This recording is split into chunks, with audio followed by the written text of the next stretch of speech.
बिस्मिल्लाहिर्रहमानिर्रहीम। अस्सलामु अलैकुम दोस्तانو, रफ़ी الله میری متاثر ده ای پوهنتون لخوا نن به تاسو ته د وینډوز 10 اتومات اپډیټ د غیر فعال کولو طریقه در وښیم چې دې سره تاسو کولی شئ چې خپل وینډوز اتومات اپډیټ بند کړئ.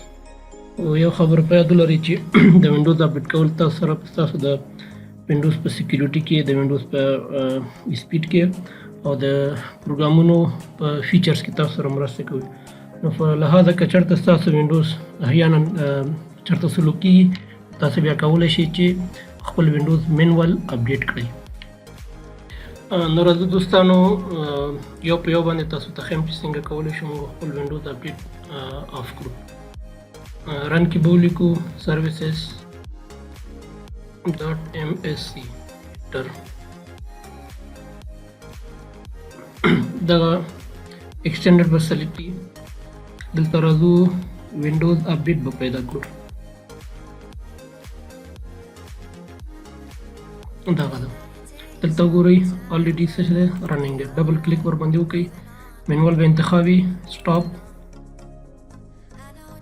بیا به راشو ډسیبل اپلای اوکې. دویم به راشو رن کې به ولیکو جی edit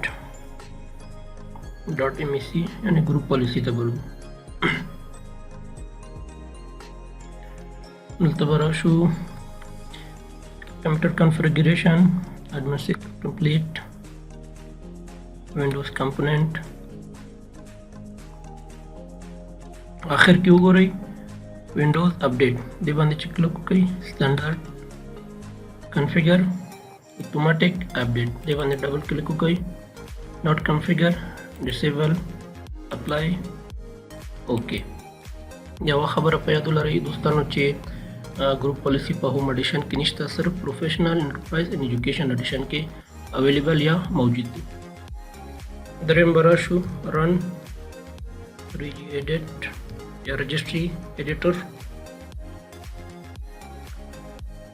انټر yes HK local machine software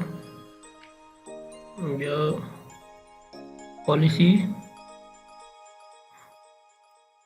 بیا مایکروسافٹ بیا وینډوز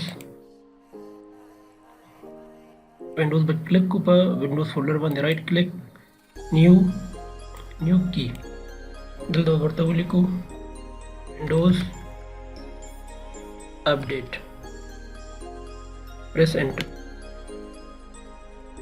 بیا په دې باندې به رائټ کلیک وکړو نیو کی AU بیا به پریس انټر کوو. بیا به رائټ سایډ ته راوشو نیو ډیوټ 32 bit ویلیو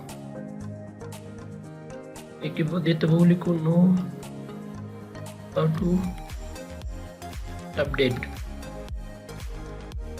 ټربو وهو ډبل کلیک دا ویلیو چې 0 نه به یو ته کنورټ کړو. اوکې خپل سیستم ریسټارټ کړئ، تاسو اتومات اپډیټ به بند شي. په اخر کې زما چینل سبسکرایب کړئ او د بیل بټن کې کاږئ.